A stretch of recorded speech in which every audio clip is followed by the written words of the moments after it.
Assalamu alaikum rahmatullahi wa barakatuh. I'm your sister Naomi. Ramadan Kareem. We are on day 13, 13th day of fasting. We're on the 14th juice, subhanAllah.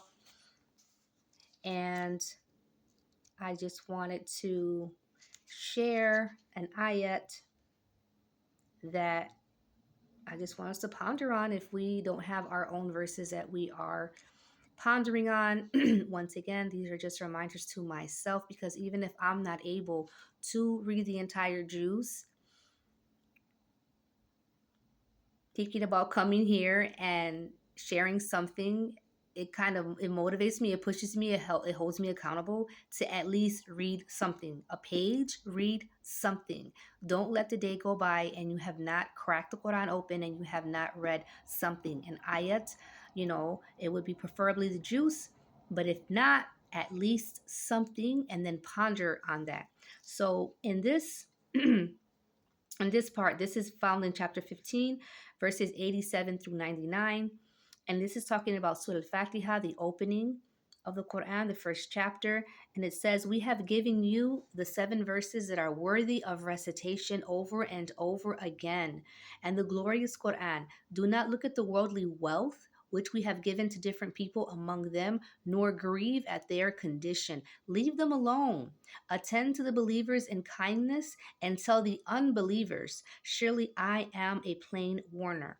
This warning is like the warning which we sent down to the schismatics, those who divided the Quran into separate parts, believing in some and denying others. So by your Rabb, we will question them all about their doings. Therefore, proclaim publicly that you are commanded and turn away from the mushrikeen. Surely we ourselves will suffice you against the scoffers. Those who place other deities alongside Allah will soon come to know their folly. We know that your heart is distressed by what they say against you. The cure of your heart's distress is that you should celebrate the praises of your Rabb and be of those who prostrate themselves before Him and worship your Rabb until there comes to you that which is certain, death. Subhanallah. So, the Al-Fatiha, we already gone over that. The Al-Fatiha is a dua, and the Quran is the answer to the dua.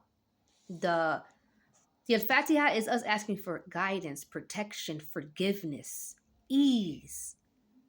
And the Quran is guiding us and instructing us, and through the Prophet Muhammad sallallahu alaihi wasallam giving us an example of how to actually take the steps to do it. So subhanallah, I do want to say this before I close out. So for my Muslim sisters who, if this is your first Ramadan, okay, people are going to tell you when in regards to Eid, not to worry about it. Focus on your Ramadan. I'm gonna suggest this, okay? I'm just gonna suggest this. So yes, we are still in Ramadan. We are in the middle of Ramadan. We are in the heart of Ramadan. Stay focused on Ramadan, but also prepare for Eid.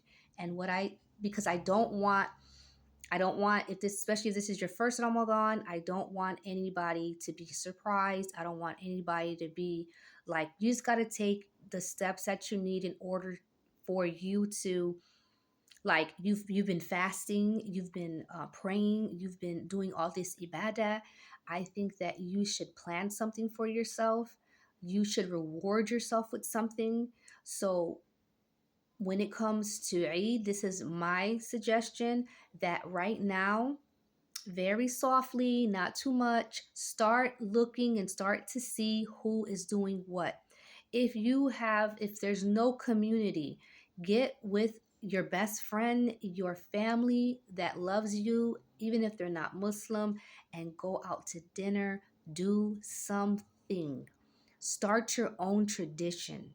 Do something. Do not be like those, our brothers, our convert brothers and sisters who convert, and then Eid comes and everyone is with their family and they're in matching outfits and they've got this whole, and you're just like, not to say that it's a guarantee that you still won't feel lonely, but start to think about how you want to celebrate this, to how do you want to spend your Eid. So start to look in your community, in your social circles, who's doing what, is there a community something, and once again, start to think about your own tradition. Do something, um, and if possible, um, buy gifts, especially for your family members who are not Muslims, especially if you have good relationship with your parents or your siblings or your children. um, uh, Everybody loves gifts. It doesn't have to be expensive. You can make them, make them a card, something. So I I suggest that you start thinking about that now. And also, what are you going to wear the the Eid prayer? All these things, to people who have been born into Islam, and where everyone, this is probably like, this is so trivial. This is just, this is not trivial, but this is so basic. But for some of us, for our first Eid, it can catch us off guard. Sometimes everyone is dressed so formal, and we were underdressed. Sometimes people, um, you go to the prayer, and then they have all left you because they have made plans, and you didn't know. Henna parties, if you want to get your henna, start booking that right now. Have your henna booked right now. um, and we have enough time to where you could do it little by little and it not mess with your focus of Ramadan. But that is just my suggestion, is yeah, that you start to think about how do you want to make your traditions, and then next year at least you have something.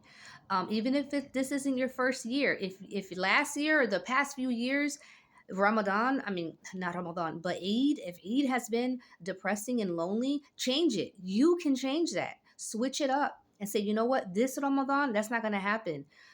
Do something for yourself. I don't care. Go to see a movie, pick up a friend, take someone else out for brunch. Um, do something, okay?